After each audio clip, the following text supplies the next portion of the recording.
এই রমজানে একটি নামাজের কথা বলবো, শত কষ্ট হলেও এই নামাজটা আপনি ছাড়বেন না, একবার হলেও এই নামাজটা আপনি পড়বেন। নবীজি এই নামাজের এত গুরুত্ব দিতেন, নবীজি বলেছেন জীবনে একবার হলেও তুমি এই নামাজটা পড়বে। এই হাদিসটি ইবনে মাজাহ শরীফের, তিরমিজি শরীফের এবং আবু দাউদ শরীফের 1297 নম্বর হাদিসের মধ্যে এই হাদিসটা বর্ণনা হয়েছে এই নামাজের কথা।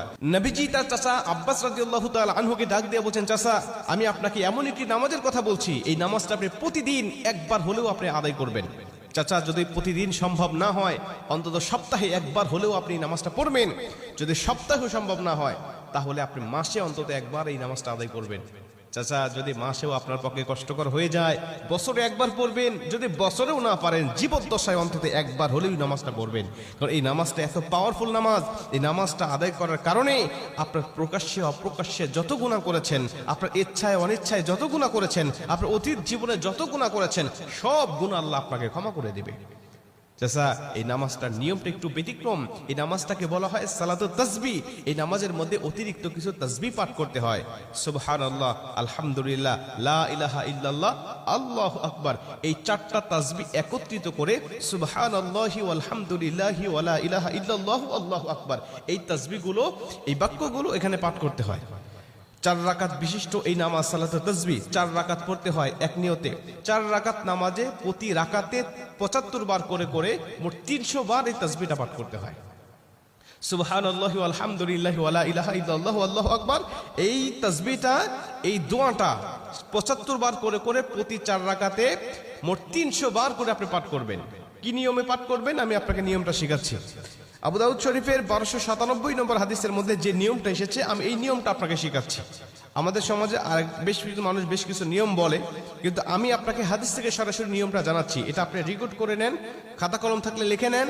প্রয়োজনে এটা যত সোশ্যাল মিডিয়াতে যাবে, ফেসবুক ইউটিউবে যাবে, এটা আপনি সেভ করে নিজ আইডিতে শেয়ার করে রেখে দিবেন, যাতে আপনিও শিখতে পারেন, অন্য মানুষকে শেখাতে পারেন। আপনার শেখানোর কারণে কেউ যদি নামাজটা আদায় করতে পারে, ও যে সওয়াবটা অর্জন করবে, সওয়াবের একটা অংশ আল্লাহ আপনার আমলনামায়ও দান করবে। এজন্য এগুলো মানুষের কাছে ছড়িয়ে দিবেন যত সম্ভব হয়। আপনি প্রথমে যখন নামাজটা শুরু করবেন, নিয়ত করবেন, নফল নামাজের নিয়ত করে অন্যান্য নামাজে যেভাবে সানা পাঠ করি আপনি সেভাবে সানা পড়বেন।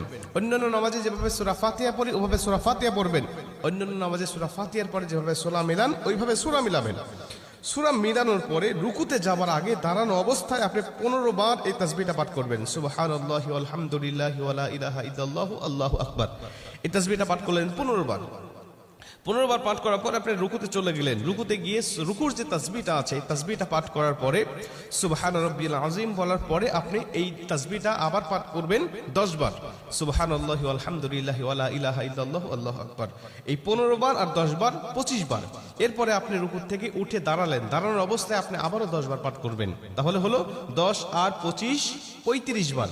এরপরে আপনি রুকুতে চলে যাবেন। রুকুতে গিয়ে রুকুর তাসবিহটা পাঠ করার পরে আবারও পড়বেন 10 বার। এই হলো 35 আর 10 45 বার। এরপরে আপনি রুকু থেকে আবার উঠে বসে পড়লেন।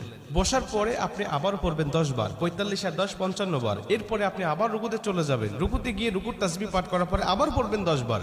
এই হলো 10 আর 55 65 বার। এরপরে রুকু থেকে যখন উঠবেন, উঠে প্রথম রাকাতে আপনাকে দাঁড়াতে হবে, না দাঁড়িয়েই আপনি বসা অবস্থায় আবার 10 বার পাঠ করবেন। এই হলো 65 আর 10 75 বার।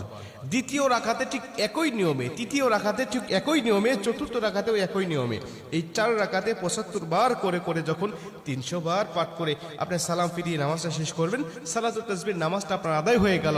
এই নামাজ শেষ করে আল্লাহ পাকের কাছে আপনি দোয়া করবেন, যেভাবে ইচ্ছা চাইবেন আল্লাহ পাক আপনার দোয়াটাকে কবুল করে নেবে। আমরা দেখেছি বেশ কিছু পিকচারের মধ্যে, বেশ কিছু জায়গায়, বেশ কিছু লেখায় আপনি এই নিয়মটা বর্ণনা করার পাশাপাশি একটু ব্যতিক্রম বর্ণনা করা হয়েছে, যে শেষ রাকাতে সেজদা থেকে উঠে বসে না পড়ে রুকুতে যাওয়ার আগেই মোট 25 বার পড়তে হবে। অর্থাৎ রুকুতে যাওয়ার আগে 10 বার আর সানা পড়ার পরে 15 বার। এই নিয়মটা বর্ণনা করা আছে, কিন্তু হাদিস শরীফের মধ্যে আমি যেটা বললাম এই নিয়মটা বর্ণনা করা আছে। অতএব এই নিয়মে যদি আপনি নামাজটা আদায় করেন, আশা করা যায় আপনার নামাজটা কবুল হয়ে যাবে।